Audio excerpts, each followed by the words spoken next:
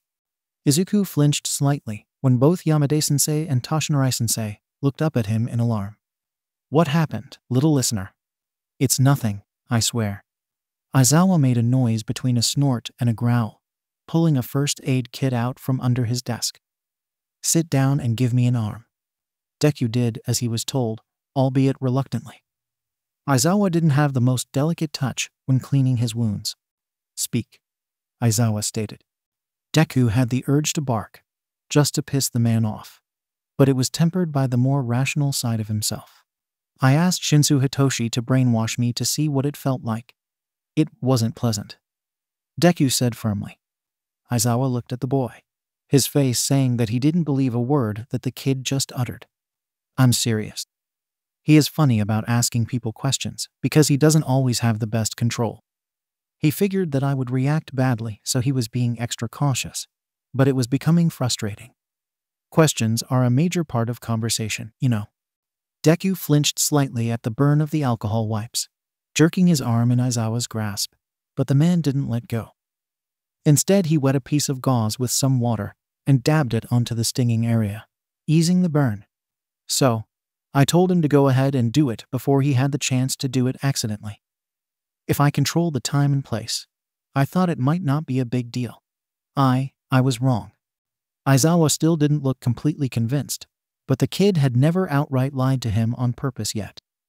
If the child wanted to hide something, he usually just skirted around questions or left out vital information. He didn't force you. "No. In fact, I was the one who pushed."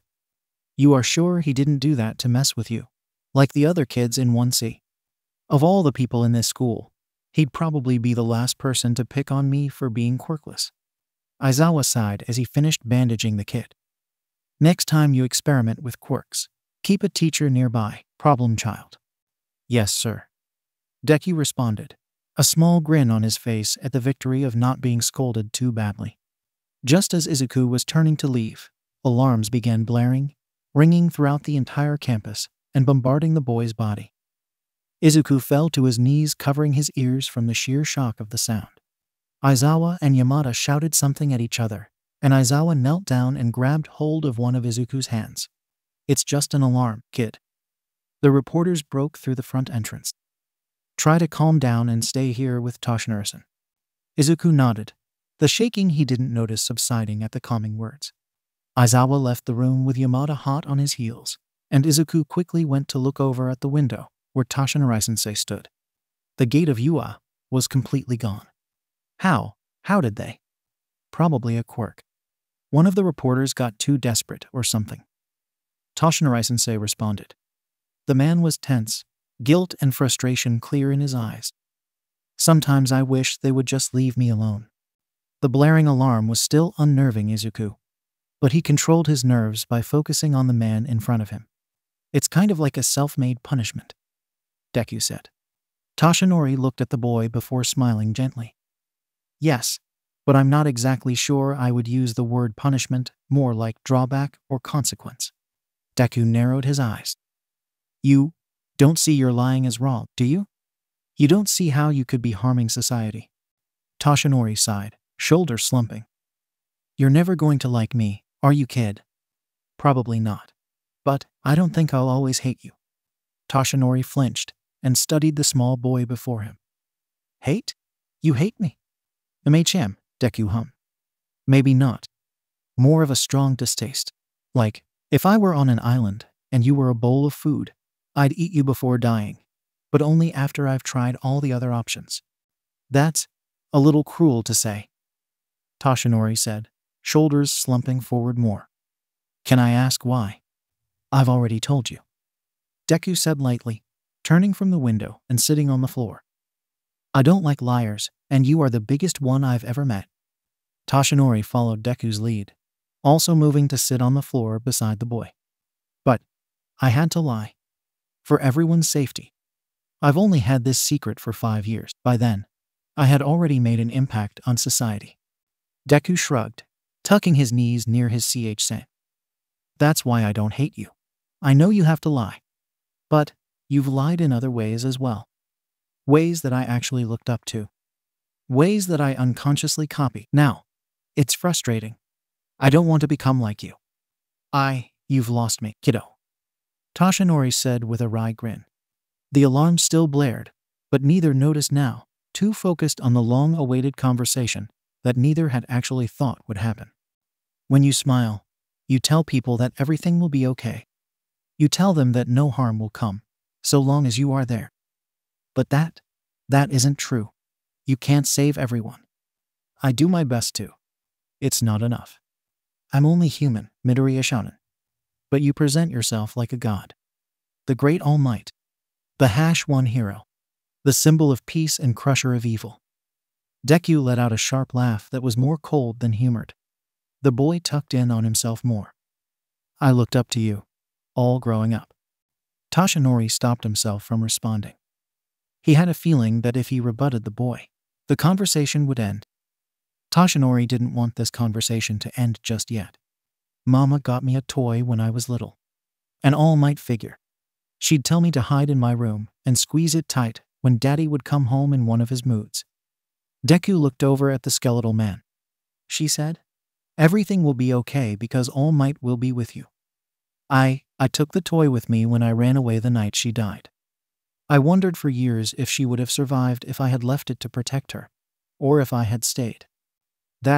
You know that isn't. Of course I do. I'm not 4 years old anymore. Deku snapped, interrupting the older man. But that is the power you held. That is the power you still hold. Like I said, you are a god. I thought a FC King toy of you would protect me and Mama. Is it not similar to how people place religious symbols in their homes as a means of protection? But she died, and I was moved from home to home. That city toy did nothing to stop the beatings. It did nothing to keep me from getting locked closets or terrorized by my peers. I'm sorry. Do you even know what you are apologizing for? All Might looked confused. You weren't there, All Might. You didn't come save me like the smile on TV always promised. You didn't stop the abuse that me and hundreds of other kids experienced. You still aren't doing anything. You are a liar. Every FC King time you appear in public. You lie every FC King time you smile when rescuing people. If I had your power and status, I wouldn't stop, even to sleep. Midoriya Shonen, even if you saw me as a god, that was never my intention. What you are expecting of me isn't even feasible. I know, Deku shouted. I know. Deku played at his wristbands and noticed the silence. The alarms have stopped. Yes. There were a few beats of silence where the two sat awkwardly. Deku looked over at the man. You aren't the only one who can save people. People can save themselves a lot of the time, but you never encourage that. What do you mean? I was going to try to kill myself about 3 years ago, right before I became a vigilante. Toshinori tensed. I thought, what's the point of even trying? I'm quirkless. Useless. No one wants me. So I went to go jump off a building. But there was this woman who was about to be and I stepped in to stop it. I stopped it long enough for Eraserhead to show up. I did that, not you. I chose not to jump off a roof, not you. I made the decision to help people, not you. Deku took another breath. The people in my territory are working together as much as they can now. They are trying to make it a better place. They are helping themselves. I asked them to help themselves on my last night, when they tested the cuffs. Then they did it. Toshinori stayed quiet. You don't do that. You don't encourage others to make change. You tell people to wait for help. But help isn't coming to everyone. By being this symbol of peace, by acting as if you have no weakness, you encourage people to sit and wait to be saved. I wonder how many have died because of that. I wonder how many more will continue to suffer. What is it that you want me to say? Toshinori finally asked, a bit of anger in his voice. What do you expect me to do? Deku looked over at the man and smiled a genuine, dejected and dismal smile. I just want you to see where you went wrong. Then I want you to try and fix it in whatever way you know how. Tell people they are strong. Help the world by encouraging them to help themselves. That's pretty much encouraging vigilantism. You know I can't do that. It is irresponsible at best. Deku shrugged. Then tell them. Tell them that you won't always be there to save them. Maybe it will give the reality check that society needs. Then you won't be lying anymore. Aizawa and Yamada walked into the room, looking ruffled and annoyed. You owe me a drink for that, Toshinori, Aizawa said as he sat heavily onto his chair. Ugh, there goes my lunch period. Yamada whined. Problem child. You had better get to class before I arrive. I won't hesitate giving you detention for being late. I don't care if you were here the whole time, Aizawa said, taking a drag of the coffee on his desk and shoving papers into a bag. Deku moved quickly to stand and exit the room. Wait, Toshinori called out when Deku had reached the door. The boy and the other two adults looked at the man who now stood by the window, covered in shadow from the backdrop of sunlight. Why tell me? Toshinori asked. Deku smiled the same melancholy grin once more. Maybe, I know you can change for the better. A pause, and then the boy continued. Maybe, I still see you as my hero, somewhere, deep down. With that, the child turned quickly and hurried onto his class. When Izuku entered the classroom, Wano was in an uproar over what had happened at lunch. Apparently, the entire lunchroom had rushed out into the hall, blocking the exit as they tried to scurry away. Izuku listened intently to the story as he took his seat. Aizawa-sensei would arrive any second. He sure as hell wasn't going to be caught standing up. Especially not when the man was already irritated by the reporters. Aizawa-sensei hated the press. Yet, he still listened intently to the intriguing story the class told. Izuku hadn't pegged Idasan as the type to take charge in such a situation, but apparently, he had done a very good job. Quiet, Aizawa called, standing at the entrance of the doorway. The students rushed back to their seats quickly, nervous sweat dripping down some of their faces at Aizawa-sensei's glare. That took 32 seconds. I expect better. The man walked over to the podium before looking at the class. Have you decided on a class president? Yaemomo raised her hand and stood. We haven't had time to discuss the topic with Midoriya-kun yet. I gave you 3 minutes after the bell. What exactly were you speaking about if not the class presidency? You all are wasting time. Yaemomo sat and blushed lightly. Aizawa sighed. Hurry it up. We have things to do today. Then, the man crawled into his sleeping bag and laid down in the front of the room. At least 10 people started talking at Izuku instantly.